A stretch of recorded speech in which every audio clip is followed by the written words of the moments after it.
My name's Eric, and this happened back in the summer of 2016. I was 20 at the time, home from college for a few months, and desperate for a break.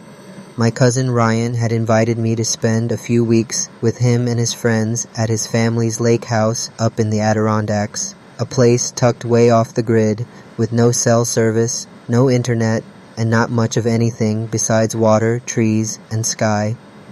Honestly, it sounded like exactly what I needed. The house had been in Ryan's family for decades. Built in the early 70s, it had this rustic, pine-scented charm with creaky floorboards, mismatched furniture, and old photos on the walls that made it feel like time had stopped. I remember thinking how peaceful it all was when we first pulled in, surrounded by woods on 3 sides and a glassy lake just steps from the back deck. Peaceful. That's the word I kept thinking. That and maybe a little too quiet. There were 4 of us up there that summer. Me, Ryan, his friend Josh, and Josh's younger brother Caleb. We spent the first few days doing typical summer stuff, swimming during the day, playing cards at night, drinking way too much cheap beer. It wasn't until the 4th night that things started to feel off. It wasn't anything obvious at first, just a vibe shift. The air got thicker somehow, heavier, the woods felt darker, sound traveled differently. I know how that sounds, but it's true. You could whisper inside the house and hear it echo back like you were in a cathedral, but if you stepped onto the porch, the silence outside swallowed everything whole. The night it happened started like all the others.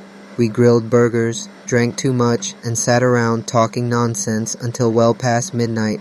I crashed on the pull-out couch in the main room while the others disappeared into their respective rooms. I'd been tossing and turning for maybe 20 minutes when I heard me thing outside the window, just a single thump. Now, I should mention that the couch was right under this huge floor-to-ceiling window facing the lake. Gorgeous view during the day. At night, though, just pitch black glass like a mirror reflecting only yourself. That's what I thought I was looking at when I sat up half drunk and annoyed, my own stupid reflection. But it wasn't. There was someone standing behind the glass. I froze. Not in a dramatic way, not like in movies. I just couldn't move, couldn't even breathe properly. The figure was tall, broad, definitely a man, but I couldn't make out the face, just the outline. He was pressed so close to the window, I thought I'd see the fog from his breath, but I didn't. He was just still. I don't know how long I stared, 10 seconds, a minute, it felt like forever, and then he moved. Not away, not to the side. He tilted his head, just slightly, like he was studying me, like he was trying to decide something. I wanted to scream, but nothing came out. My voice felt locked inside my throat. I don't remember grabbing my phone, but suddenly it was in my hand. No signal, of course. I fumbled with it anyway, trying to wake up the others. Texts, calls, nothing would go through. And then I remembered Josh had a flare gun in the kitchen drawer, not because he was paranoid or anything, but because it was technically boating equipment and his dad insisted it stay with the house. I counted to 3, then launched off the couch and sprinted into the kitchen. I didn't look at the window again. I couldn't. I yanked open the drawer, grabbed the flare gun, and turned around just in time to see the man's silhouette move away from the glass. Finally, I could breathe again. I stood there, shaking, trying to decide what the hell to do. Wake everyone up, hide, stay put, and wait for daylight. I chose wrong. Instead of barricading the door or locking myself in a room, I went out onto the deck. I needed to see if he was real. The second I stepped outside, I regretted it. The air was cold, too cold for summer, and the silence, deafening, not a single cricket, not a ripple on the lake, just stillness. And then, from somewhere near the tree line, I heard it, a laugh, deep, slow, and mean. It wasn't a joyful laugh, It was mocking, almost like he was waiting for me to come outside. I backed up fast, nearly tripping over a deck chair. I raised the flare gun and fired straight into the air. The flare exploded in a brilliant red arc, lighting up the trees like daylight for just a few seconds. He was there, standing right at the edge of the forest, still smiling, still watching. The flash only lasted seconds, and when the darkness rushed back in, he was gone. I scrambled back into the house and locked every door and window I could find. Then I woke the others, half sobbing, trying to explain what had happened. At first they didn't believe me, thought I'd had too much to drink or maybe dreamt it, but then we went out onto the deck together. There were footprints, heavy ones, just one set. They started at the side of the house, circled the deck, paused right in front of the window, and led back into the woods. Ryan and Josh sobered up instantly. Caleb looked like he might throw up. None of us slept that night.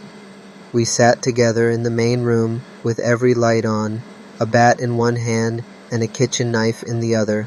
Morning couldn't come fast enough. We left the next day. I never went back. Ryan sold the place the following year, said it never felt the same after that night. Here's the part that still haunts me though.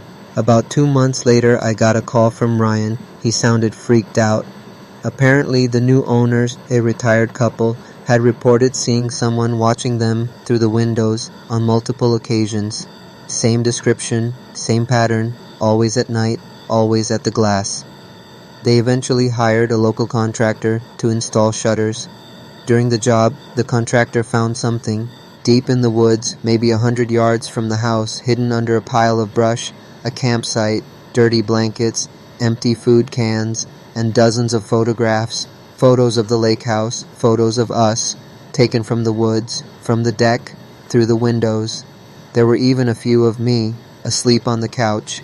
To this day, we don't know who he was or how long he'd been watching us, but I'll never forget that face in the flare light, not fully visible, not completely hidden. My name is Alyssa.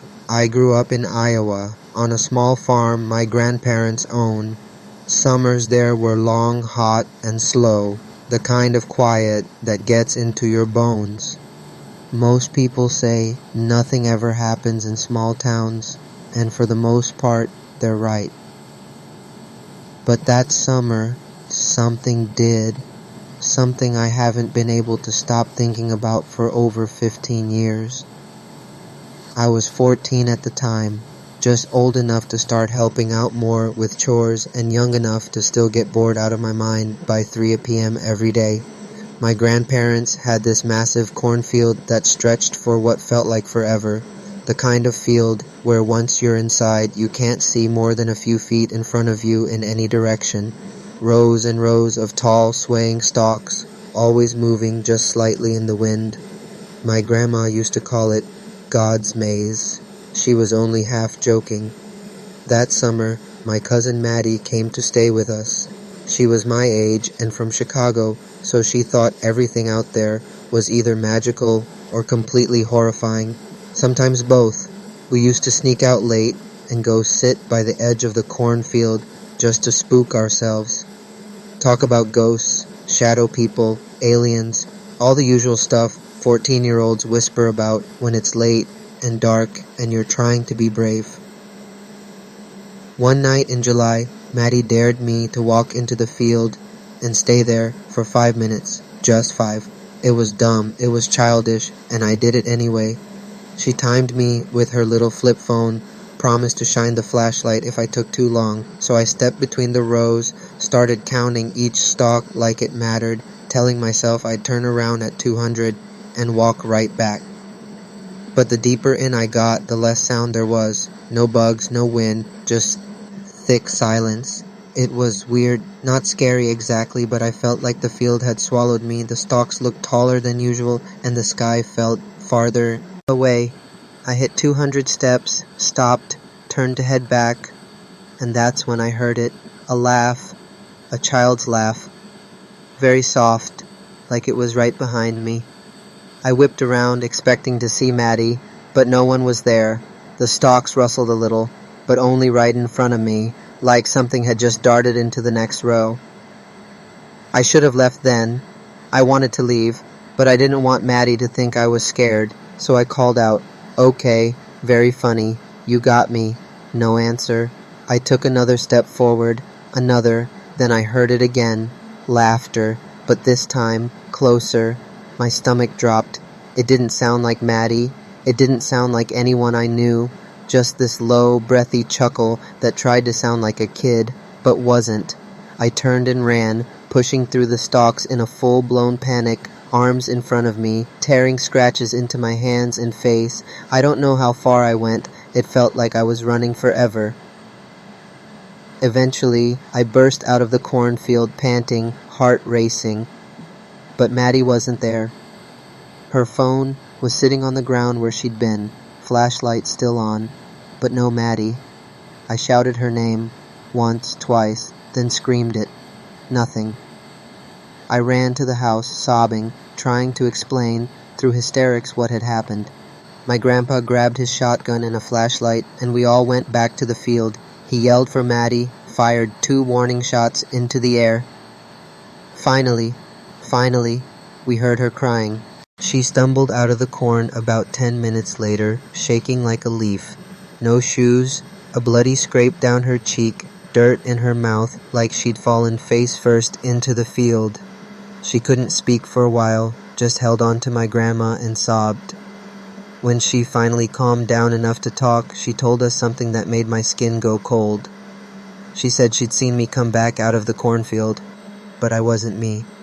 She said I looked wrong. My face was blank, like someone pretending to be me.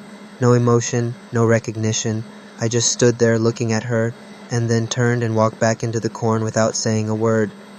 She called my name, but I didn't turn around. She thought I was messing with her, so she followed. But she couldn't catch up. No matter how fast she ran, I was always just ahead, turning left, then right, weaving between stalks. That's when she realized I wasn't leading her out of the corn. I was leading her deeper in. She said she finally stopped when she saw me, or it, crouching in the dirt up ahead, and laughing. The same strange, too deep laugh I'd heard. That's when she ran. She said she doesn't remember anything after that until she heard my grandpa's voice. We didn't sleep that night. We all stayed in the living room with the lights on. The next day, my grandpa plowed the edge of the cornfield flat, said he didn't want whatever that was coming back. He never explained what he meant. But a few days later, he called the sheriff. They found something buried in the field, a boy's shoes, small, maybe size 3. Next to them was a weathered Polaroid, a kid, smiling. No name, no date, but on the back, in faded ink, someone had written, "He always comes back when the corn is high."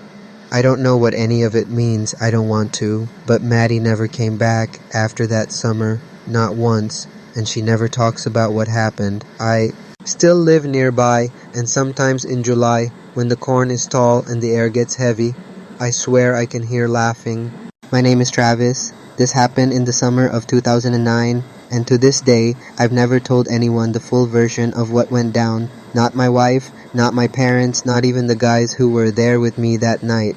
Not because I'm afraid of being judged or anything like that, but because I've convinced myself that saying it out loud somehow makes it more real, and there's a part of me that still hopes it wasn't. I was 15 at the time and had just wrapped up a week at a sleepaway camp in northern Michigan.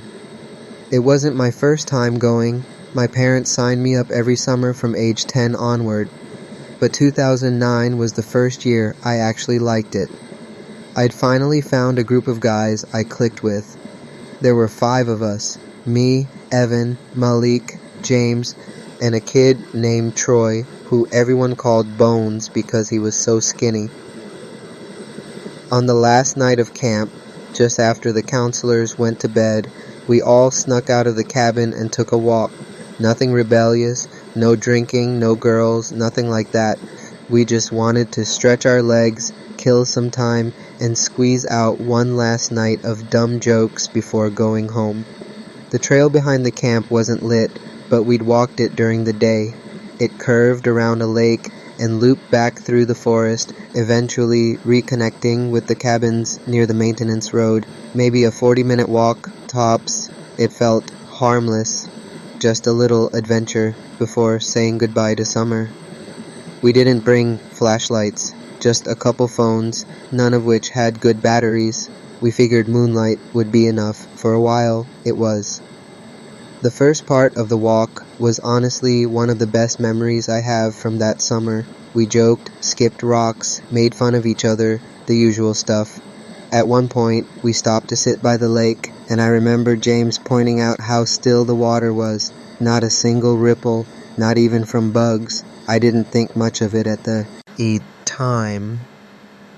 Eventually, we got back on the trail and started making our way into the woods. That's when things got weird. I can't tell you the exact moment it started. It wasn't like a switch flipped. It was more like something missing, a subtle wrongness. The woods, usually full of night sounds, owls, insects, wind through the branches, were completely quiet. Not quiet like peaceful, quiet like hollow, like the whole forest was holding its breath. We all felt it at once. Evan was the first to say it out loud. He stopped walking and asked if anyone else felt off. The rest of us laughed at him, but not for long, because as soon as we stopped walking, we all heard it.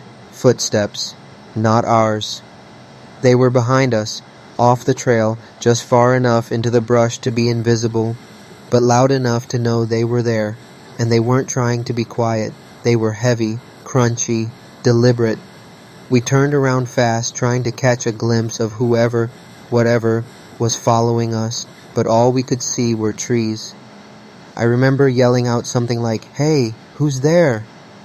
It felt dumb the second I said it. No answer. Malik told us to keep walking, not run, just walk fast. So we did. We picked up the pace, but after a minute or two, we realized something that still makes my blood run cold. The footsteps were matching our speed. If we walked faster, they walked faster. If we stopped, they stopped, and no matter how suddenly we turned around, we never saw anyone. That's when Bones started crying. Not loud, not dramatic, just this soft, panicked whimpering. The rest of us were too freaked out to even comfort him. We just kept moving. We didn't want to split up, but the trail was narrowing, and we started walking single file. I was in the middle, Evan in front, Bones at the very back. I kept glancing over my shoulder, trying to catch a glimpse of whatever was following us, and then, just like that, the footsteps stopped. For about 5 seconds, there was nothing, and then we heard a voice. It came from somewhere very close behind us, a man's voice, low, croaky, like his throat was filled with gravel. He said, "Where's the fifth one?" We turned around so fast we almost tripped over each other. There was no one there, but Bones, he was gone. I didn't even hear him scream. 1 second he was behind me, the next, nothing.